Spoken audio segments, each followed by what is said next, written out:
Welcome back, everybody, to The Magicians. Today we will be reading Chapter 9, so let's get into it. Chapter 9, Lovelady.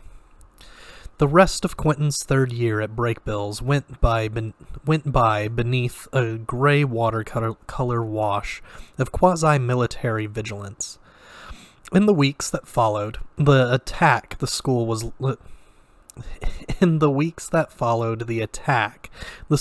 locked down both physically and magically.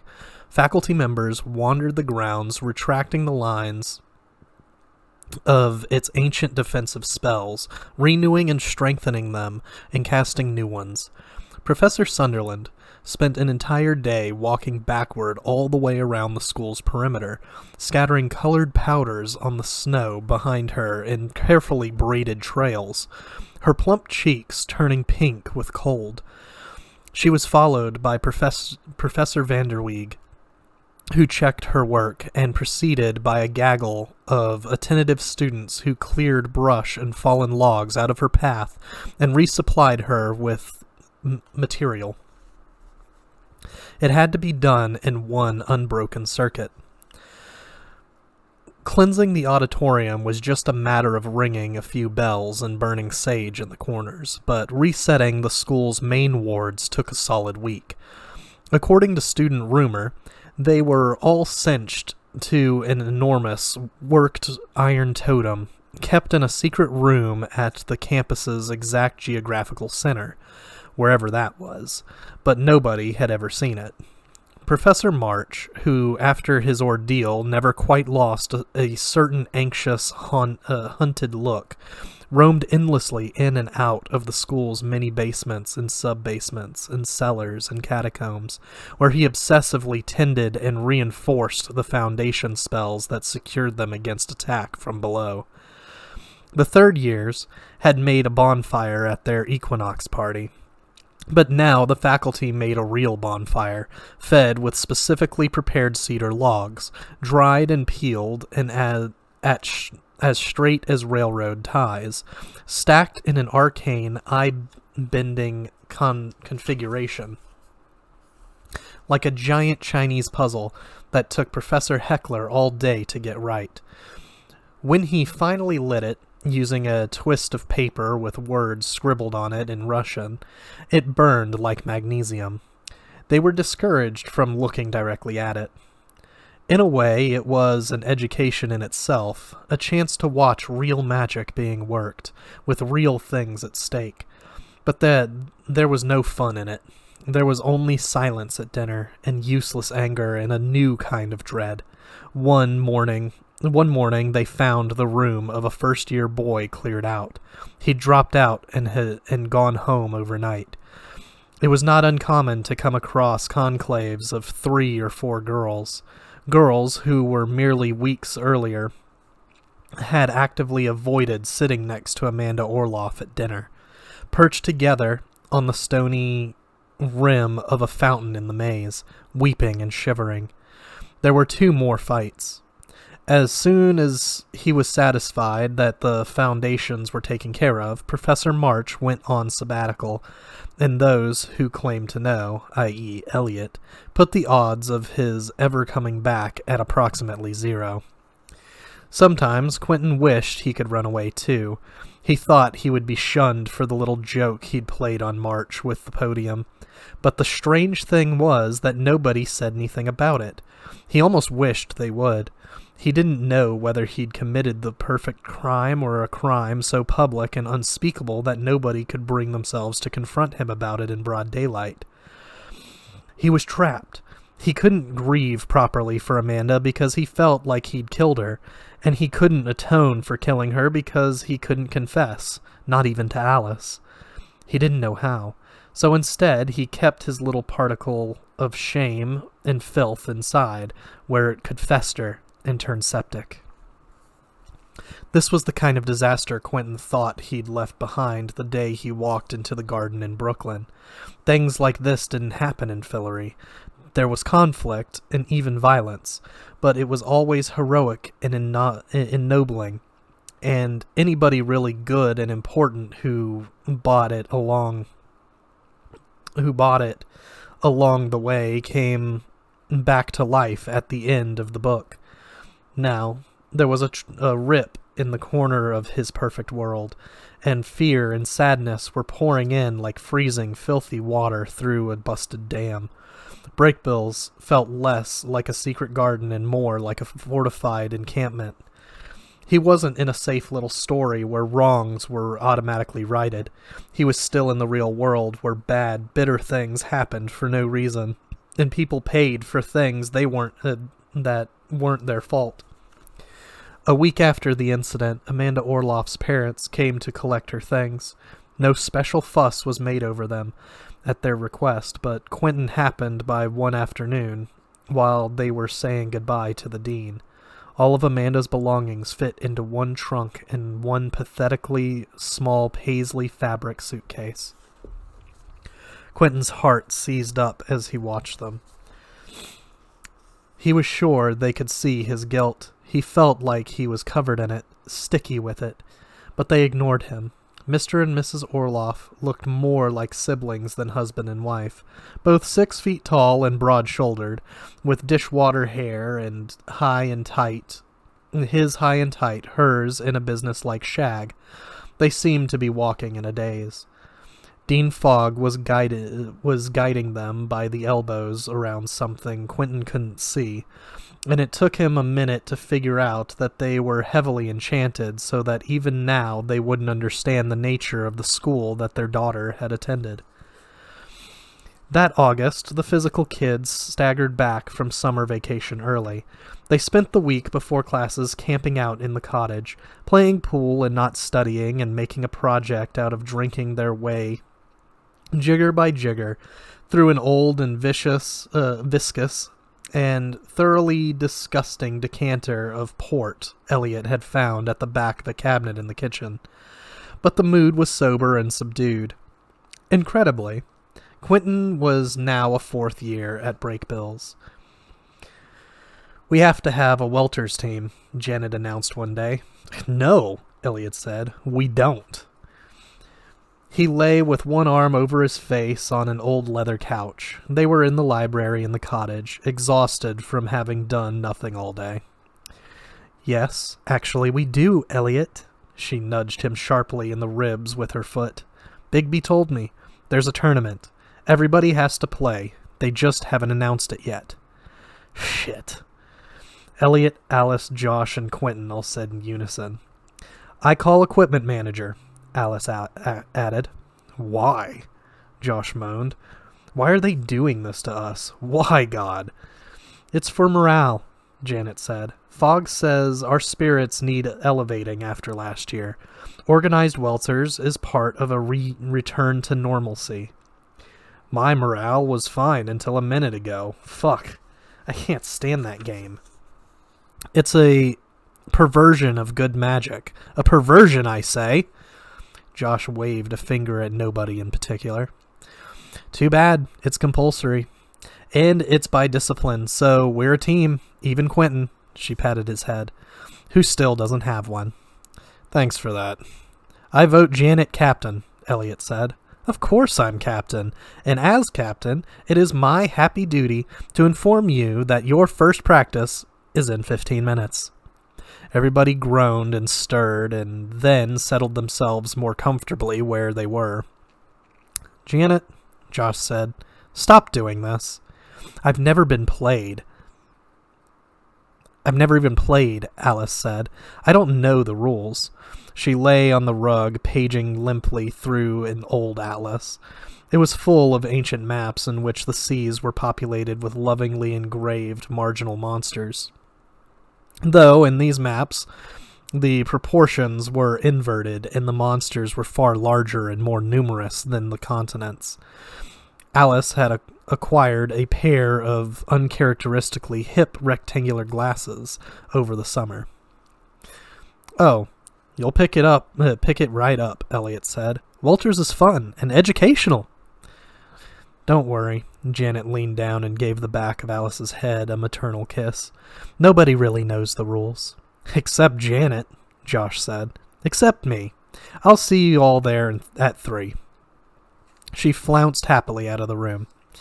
In the end, it came down to the fact that none of them had anything better to do, which Janet had clearly been counting on. They reassembled by the Welters board, looking bedraggled and unpromising in the baking summer heat. It was so bright out you could barely stand to look at the grass.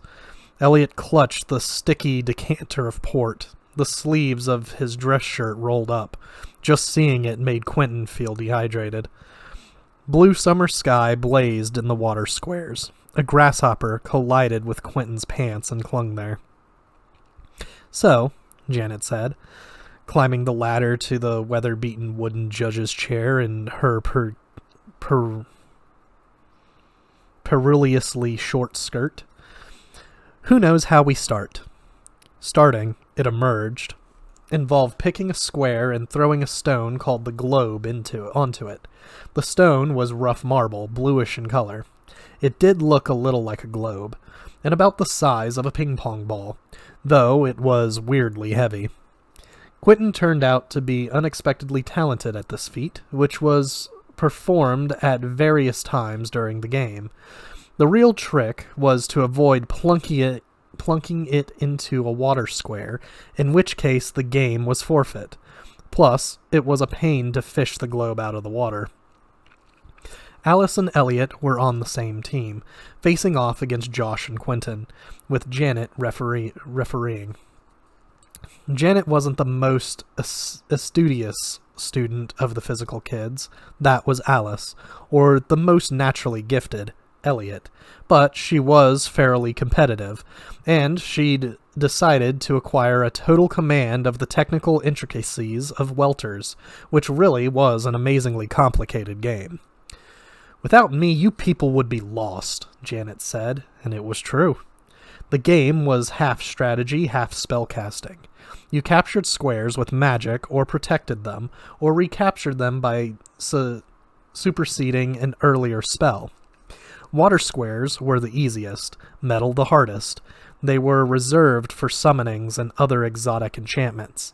Eventually, a player was supposed to step bodily onto the board, becoming, in effect, a playing piece in his or her own game, and as such, vulnerable to direct personal attacks. As he approached the edge, the meadow around Quentin seemed to shrink, and the board expanded, as if it were at the center of a fisheye lens. The trees lost some of their color, becoming dim and silvery. Things went quickly in the early rounds as both sides captured uncontested squares in a free-for-all land grab. As in chess, there were any number of conventional openings that had been worked out and optimized long ago, but once all the free squares were gone, they had to start slugging it out head-to-head. The afternoon wore on, with large breaks for Janet's highly technical Welters tutorials. Elliot disappeared for 20 minutes and came back with 6 slender bottles of a very dry Finger Lakes Riesling he'd apparently been saving for just such an emergency, and 2 tin buckets full of melting ice. He hadn't thought to bring any glasses, so they swigged straight from the bottles. Quentin still didn't have much of a capacity for alcohol, and the more wine he drank, the less he could focus on the details of the game, which were getting hellishly complex. Apparently, it was legal to transmute squares from one kind to the other, and even make them slide around and switch places on the board somehow. By the time the players themselves had stepped onto the board, everybody was so drunk and confused that Janet had to tell them where to stand, which she did with towering condescension. Not that anybody really cared. The sun drifted down behind the trees, dappling the grass with shadows, and the blue of the sky deepened to a luminous aqua. The air was bathwater warm. Josh fell asleep on the square he was supposed to be defending and sprawled across a whole row. Elliot did his impression of Janet, and Janet pretended to get mad. Alice took off her shoes and dabbled her feet in a temporarily uncontested water square. Their voices drifted up and got lost in the summer leaves. The wine was almost gone, the empty bottles bobbing around in the tin buckets, which were now full of lukewarm water in which a wasp had drowned. Everyone was pretending to be bored to tears, or maybe they actually were, but Quentin wasn't. He was unexpectedly happy, though he instinctively kept it in secret. In fact, he was so full of joy and relief he could barely breathe. Like a receding glacier, the ordeal of the beast had left behind it a changed world, jumbled and scraped and raw, but the earth was finally putting up new green shoots again. Fogg's idiotic Welters plan had actually worked. The gray gloom the beast had cast over the school was retreating. It was all right for them to be teenagers again, at least for a little longer. He felt forgiven, though he didn't even know by whom. Quentin imagined how they would all look from above if somebody were to gaze down on them from a low-flying airplane or a wandering dirigible.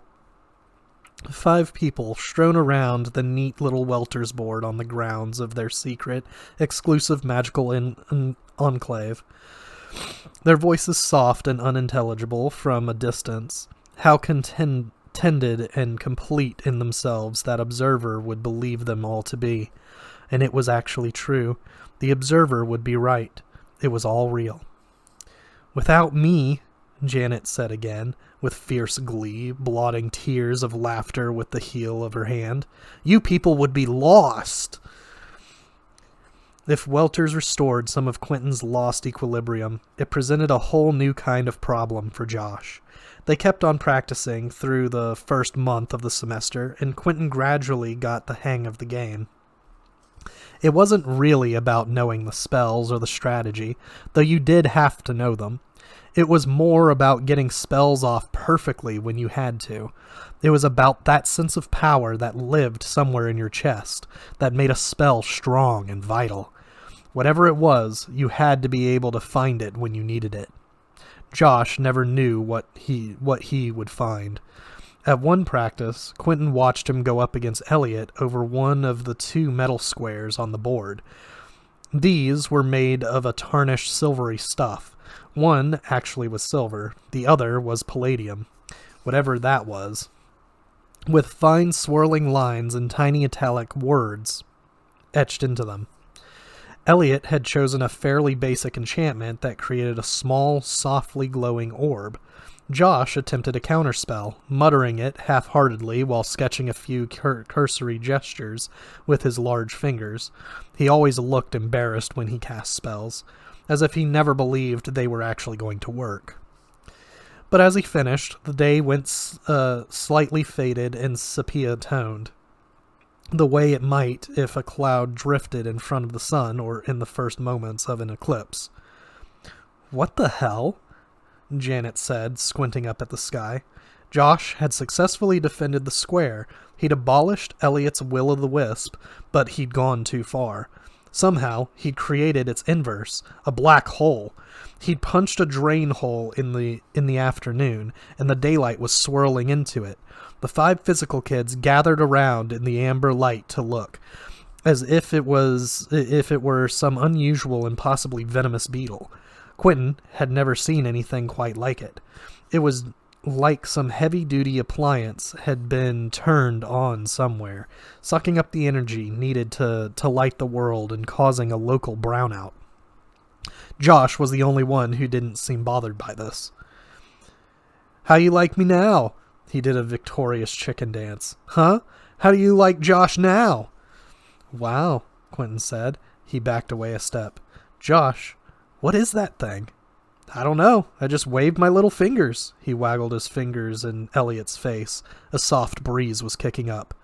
"Okay, Josh," Elliot said. "You got me. Shut it down." "Had enough?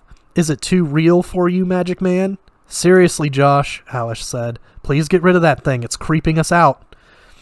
But now the whole field was plunged in deep twilight, even though it was only 2 in the afternoon. Quentin couldn't look directly at the space above the metal square, but the air around it looked wavy and distorted. The grass behind it distant and smeared. Underneath it, in a perfect circle that could have been ruled by a compass, the blades of grass were standing up perfectly straight, like splinters of green glass. The vortex drifted lazily to one side, toward the edge of the board, and a nearby oak tree leaned toward it with a monstrous creaking sound. "Josh, don't be an idiot," Elliot snapped. Josh had stopped celebrating. He watched his creation nervously. The tree groaned and listed ominously. Roots popped underground like muffled rifle shots. "Josh! Josh!" Janet shouted. "All right already, all right." Josh scrubbed out the spell and the hole in space vanished. He looked pale but regretful, resentful. They'd pissed on his parade. They stood silent in a half-circle around the half-toppled oak. One of its longest branches almost touched the ground. Dean Fogg arranged an entire tournament schedule of weekend Welters matches, culminating in a school championship at the end of the semester. To their surprise, the physical kids tended to win their games. They even beat the snobby, standoffish psychic group, who made up for any shortfalls in their spellcasting ability with their uncannily prescient strategic instincts. Their run of success continued through October. Their only real rivals were the natural magic group, who, in spite of their pacifist Sylvian ethos, were annoyingly hyper-competitive about Welters. Bit by bit, the summer atmosphere of balmy congeniality evaporated as the afternoons got colder and shorter, and the demands of the game started to conflict with their already crushing academic workload. After a while, Welters became a chore just like anything else, except even more meaningless. As Quentin and the other physical kids became less enthusiastic, Janet got shriller and pushier about the game, and her shrill pushiness became less endearing. She couldn't help it. It was just her neurotic need to control everything coming out to play, but that didn't make it any less of a pain in the ass for the rest of them. Theoretically, they could have gotten out of it by tanking a match. It would only have taken one, but they didn't. Nobody quite had the heart or the guts. But Josh's inconsistency continued to be a problem. On the morning of the final game of the season, he didn't show up at all. It was a Saturday morning in early November, and they were playing for the school championship. What Fogg had grandly christened the Breakbills Cup, although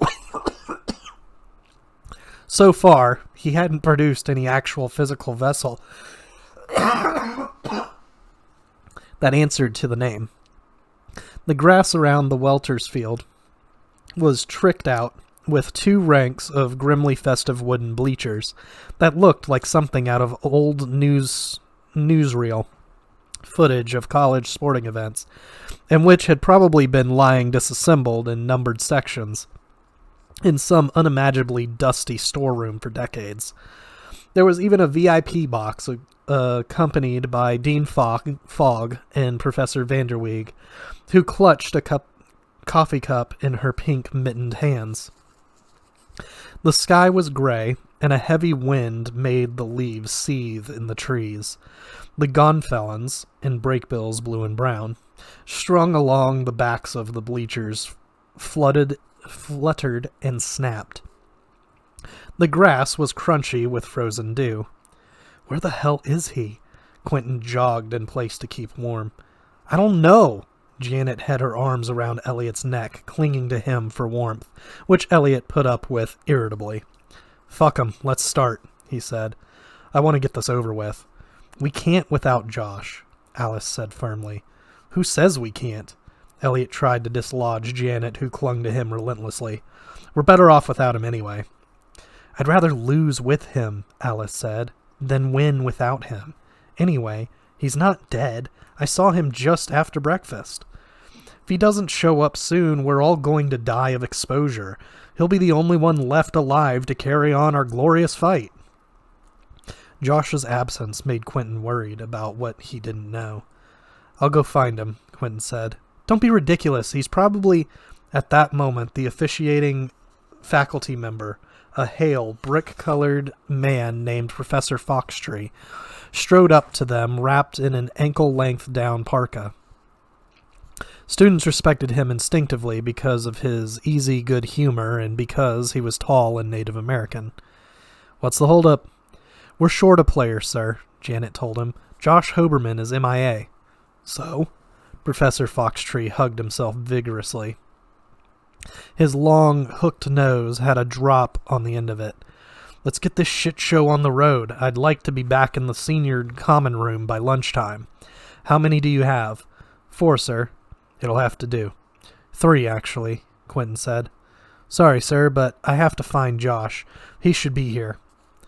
He didn't wait for an answer, but set off back toward the house at a jog, his hands in his pockets, his collar turned up around his ears to block out the cold. "Come on, Q," he heard Janet say, and then, disgustedly, when it was clear he wasn't coming back, "Shit." Quentin didn't know whether to be pissed off at Josh or worried about him, so he was both. Foxtree was right. It wasn't like the game actually mattered. Maybe the bastard just overslept. He thought as he half ran over the hard, frosted turf of the sea. At least he had his fat to keep him warm, the fat bastard. But Josh wasn't in his bed. His room was a maelstrom of books and paper and laundry as usual, some of it floating loosely in midair. Quentin walked down to the sunroom, but its only occupant was the aged Professor Brzezinski, the potions expert, who sat at the window, eyes closed, drenched in sun, his white beard flowing down over a stained old apron. An enormous fly bounced against one of the window panes. He looked asleep, but when Quentin was almost out the door, he spoke. "Looking for someone?" Quentin stopped. "Yes, sir, Josh Hoberman. He's late for Welters." "Hoberman? The fat one?" The old man waved Quentin over with a blue veined hand and fumbled a colored pencil and a piece of lined paper out of the pocket of his apron. With sure, rapid strokes, Professor Brzezinski sketched a rough outline of the Breakbills campus. He muttered a few words in French and made a sign over it with one hand like a compass rose. He held it up. "What does this tell you?" Quentin had expected magical special effects of some kind, but there was nothing. A corner of the map was stained from a coffee spill on the tray. "Not a lot, sir." "Really?" The old man studied the paper for himself, looking puzzled. He smelled like ozone, shattered air, as if he had recently been struck by lightning. "But this really is a very good locator spell. Look again." "I don't see anything." "That's right. And where on campus does even a very good locator spell not work?" "I have no idea." Admitting ignorance promptly was the fastest way to get information out of a Breakbills professor. "Try the library." Professor Brzezinski closed his eyes again, like an old walrus settling back down onto a sunny rock. "There are so many old seek and finds on that room. You can't find a goddamn thing." Quentin had spent very little time in the Breakbills library. Hardly anybody did if they could help it. Visiting scholars had been so aggressive over the centuries in casting locator spells to find the books they wanted, and spells of concealment to hide those same books from rival scholars, that the entire area was more or less opaque to magic. Like a palimpsest that has been scribbled on over and over past the point of legibility. To make matters worse, some of the books had actually become migratory. In the 19th century, Breakbills had appointed a librarian with a highly romantic imagination who had envisioned a mobile library in which the books fluttered from shelf to shelf like birds, reorganizing themselves spontaneously under their own power in response to searches. For the first few months, the effect was said to have been quite dramatic. A painting of the scene survived as a mural behind the circulation desk, with enormous atlases soaring around the place like condors. But the system turned out to be totally impractical. The wear and tear on the spines alone was too costly, and the books were horribly disobedient. The librarian had imagined he could summon a given book to perch on his hand just by shouting out its call number, but in actuality, they were just too willful, and some were actively predatory. The librarian was swiftly deposed, and his successor set about domesticating the books again. But even now, there were stragglers, notably in Swiss history and architecture 300 through 1399, that stubbornly flapped around near the ceiling. Once in a while, an entire subcategory that had long been thought safely dormant would take wing with an indescribable papery susurrus. So the library was mostly empty, and it wasn't hard to spot Josh in an alcove off the second floor, sitting at a small square table across from a tall, cadaverously thin man with chiseled cheekbones and a pencil mustache. The man wore a black suit that hung on him. He looked like an undertaker. Quentin recognized the thin man. He was the magical bric-a-brac dealer who turned up once or twice a year at break bills in his woody station wagon, loaded down with a bizarre collection of charms and fetishes and relics. Nobody particularly liked him, but the students tolerated him, if only because he was unintentionally funny and annoyed the faculty, who were always on the verge of banning him permanently. He wasn't a magician himself and couldn't tell the difference between what was genuine and what was junk, but he took himself and his stock extremely seriously. His name was Lovelady. He turned up again shortly after the incident with the beast, and some of the younger kids bought charms to protect themselves in the event of another attack. But Josh knew better than that, or Quentin would have thought so. "Hey," Quentin said, but as he started toward them, he knocked his forehead against a hard, invisible barrier. Whatever it was cool and squeaked like clean glass. It was soundproof, too. He could see their lips moving, but the alcove was silent. He caught Josh's eye. There was a quick exchange with Lovelady, who peered over his shoulder at Quentin. Lovelady didn't look happy, but he picked up what looked like an ordinary glass tumbler that had been standing upside down on the table and flipped it over. The barrier vanished. "Hey," Josh said sullenly. "What's up?" His eyes were red, and the bags under them were dark and bruised-looking. He didn't look especially happy to see Quentin either. "What's going on?" Quentin ignored Lovelady. "You know we have a match this morning, right?"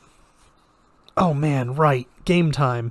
Josh smeared his right eye blearily with the heel of his hand. Lovelady watched them both, carefully husbanding his dignity. "How long do we have?" "About negative half an hour." "Oh, man," he said again. Josh put his forehead down on the table, then looked up suddenly at Lovelady. "Got anything for time travel? Time turner or something?" "Not at this time," Lovelady intoned gravely. "But I will make inquiries." "Awesome." Josh stood up. He saluted smartly. "Send me an owl." "Come on, they're waiting for us. Fogg is freezing his ass off." "Good for him. Too much ass on that man anyway." Quentin got Josh out of the library and heading toward the rear of the house. Though he was moving slowly and with a worrying tendency to lurch into door frames and occasionally into Quentin, he did an abrupt about-face. "Hang on," he said. "Gotta get my Quidditch costume. Uniform. Welters." "We don't have uniforms." "I know that," Josh snapped. "I'm drunk. I'm not delusional. I still need my winter coat." "Jesus, man, it's not even 10 o'clock. Quentin couldn't believe he'd been worried. This was the big mystery. "Experiment. Thought it might relax me for the big game." "Yeah?" Quentin said. "Really? How's that working out for you?" "It was just a little scotch, for Christ's sake. My parents sent me a bottle of Lagavulin for my birthday. Elliot's the lush around here, not me." Josh looked up at him with his crafty, stubby monk's face. "Relax. I know what I can handle." "Yeah, you're handling the hell out of it." "Oh, who gives a shit?" Josh was turning nasty. If Quentin was going to get mad, he would get madder. You were probably hoping I wouldn't show up and blow your precious game for you. I just wish you had the balls to admit it. God, you should hear Elliot do you behind your back. You're as much of a cheerleader as Janet is. At least she has the tits for it. If I wanted to win, Quentin said coldly, I would have left you in the library. Everybody else wanted to. He waited in the doorway, furious, arms folded, while Josh rifled through his clothes. He snatched his coat off the back of a desk chair, causing the chair to fall over. He let it lie there. Quentin wondered if it was true about Elliot. If Josh was trying to hurt him, he certainly knew where to stick the knife in. They set off down the hall together in silence. All right, Josh said finally. He sighed. Look, you know how I'm kind of a fuck-up, right? Quentin said nothing, stone-faced. He didn't feel like playing into Josh's personal drama right now. Well, I am. And don't bother with the self-esteem lecture. It's gone so far beyond what you even want to know about. I've always been a smart guy, but I'm a low grades, high test scores kind of smart guy. If it wasn't for Fogg, they would have kicked me out after last semester. All right. Look, all the rest of you can go around playing Peter Perfect, and that's fine, but I have to work my ass off just to stay here. If you saw my grades, you guys don't even know the alphabet goes that high. We all have to work at it, Quentin said a little defensively. Well, except Elliot. Yeah, okay, fine, but it's fun for you. You get off on it. That's your thing. Josh shouldered his way through the French doors, out into the late autumn morning, shrugging his way into his heavy overcoat at the same time. Fuck, it's cold. Look, I love it here, but I'm not going to make it on my own. I just don't know where it comes from. With no warning, he grabbed the front of Quentin's coat and pushed him up against the wall of the house. Don't you get it? I don't know where it comes from. I do a spell, I don't know if it's going to work or not. His normally soft, placid face had worked itself into a mask of anger. You look for the power and it's just there. Me? I never know. I never know if it's going to be there when I need it. It comes and goes, and I don't even know why. Okay. Quentin put his hands on Josh's shoulders, trying to calm him down. Jesus, you're hurting my man boobs. Josh let go of him and stalked off in the direction of the maze. Quentin caught up with him. So you thought Lovelady could help? I thought he could. I don't know. Josh shrugged helplessly. Give me a little boost. Just make it so I could count on it a little more. By selling you some trash he got off eBay. You know, he has interesting connections. Just like that, Josh was finding his good humor again. He always did. They act all superior when you're watching, but some of the faculty buy from Lovelady. I hear a couple of years ago, Vanderweeg bought an old brass door knocker off him that turned out to be a hand of Oberon. Chambers uses it to cut down trees around the sea. I thought he could sell me a charm. Something to bring my grades up. I know I act like I don't care, but I want to stay here, Quentin. I don't want to go back out there. He pointed off in the general direction of the outside world. The grass was wet and half frozen, and the sea was misty. I want you to stay too, Quentin said. His anger was going too. But, Lovelady? Jesus, maybe you are an idiot. Why didn't you just go to Elliot for help? Elliot? He's the last guy I'd talk to. Don't you see how he looks at me in class? A guy like that? Okay, he's had it tough, in lots of ways, but this isn't the kind of thing he understands. What did Lovelady try to sell you? Bunch of old dust bunnies. Bastard told me they were Aleister Crowley's ashes. What were you going to do with them anyway? Snort them? They pushed their way through the scrim of trees around the field. It was a grim scene. Elliot and Janet were huddled at one end of the board, looking bedraggled and thoroughly chilled. Poor Alice was out on the board, squatting on a stone square and hugging herself miserably. The natural magic group was at the other end. Despite the physical kid's shortfall, they had chosen to field the full 5 players. Not very sportsmanlike. It was hard to see their faces in an effort to intimidate their opponents. They wore hooded druid robes that somebody had sewn together out of a bunch of green velvet curtains. They weren't made to get wet. The physical kids gave a ragged cheer when Josh and Quentin appeared. "My heroes," Janet said sarcastically. "Where did you find them?" "Somewhere warm and dry," Josh said. They were being beaten badly, but Josh's surprise reappearance revived their fighting spirit. On his first turn, Josh went for the silver square, and after 5 solid minutes of Gregorian-esque chanting, he improbably brought into being a fiery elemental, a slow-moving, woodchuck-sized salamander that looked like it was constructed out of glowing orange embers, and which went on to laconically capture 2 adjacent squares for good measure. It then settled down on its 6 legs to smolder and watch the rest of the match. Raindrops sizzling and skating off its charred scales. The physical kid's comeback had the unfortunate effect of lengthening the game beyond all possibility of enjoyment. It was the longest game they'd played all season.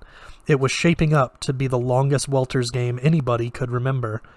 Finally, after another hour the handsome, Scandinavian-looking captain of the natural team, whom Quentin was pretty sure Janet used to date, towed the edge of the sand square he stood on, gathered his wet velvet robe around him regally, and caused an elegantly twisted little olive tree to curl up out of a grass square in the physical's home row.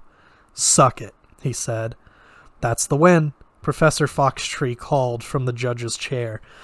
He was visibly catatonic from boredom. "Unless you physicals can match it, if not, then this damn game is finally over. Somebody throw the globe." "Come on, Q," Elliot said. "My fingernails are blue. My lips are probably blue." "Your balls are probably blue," Quentin said. He picked up the heavy marble from where it rested in a stone bowl by the edge of the board.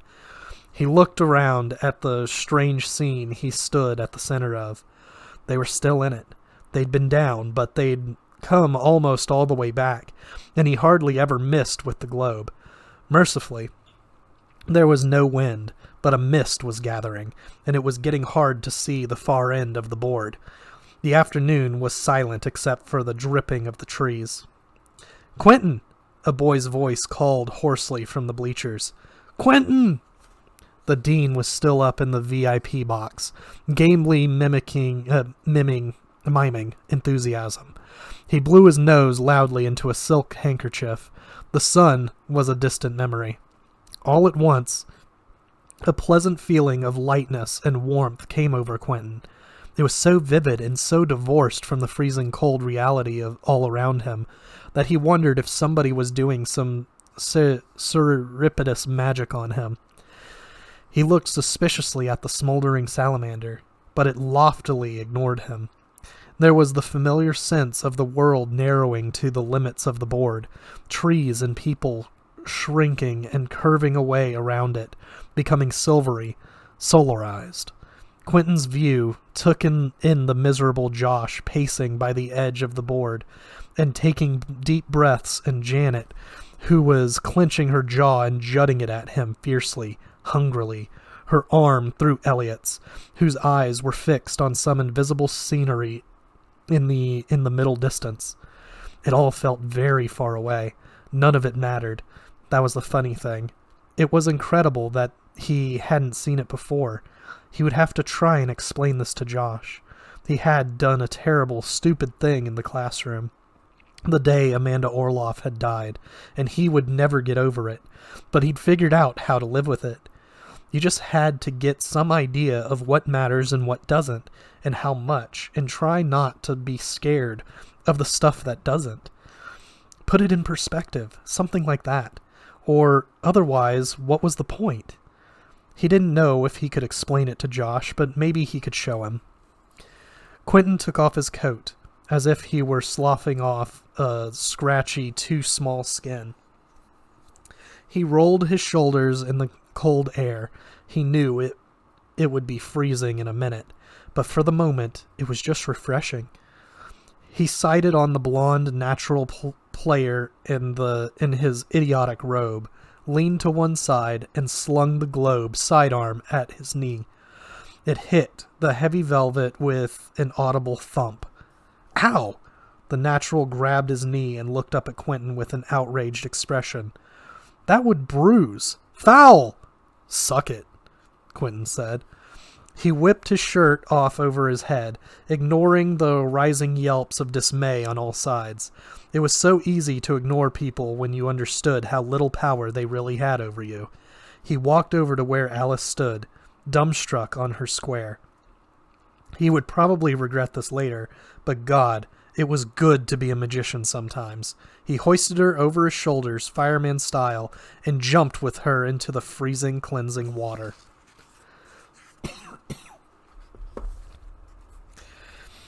And that is the end of chapter 9. Next week, we'll see you guys with chapter 10, which is the longest chapter of the book. We're looking at definitely over an hour, maybe an hour and a half, coming to you next week. So we'll see you guys then.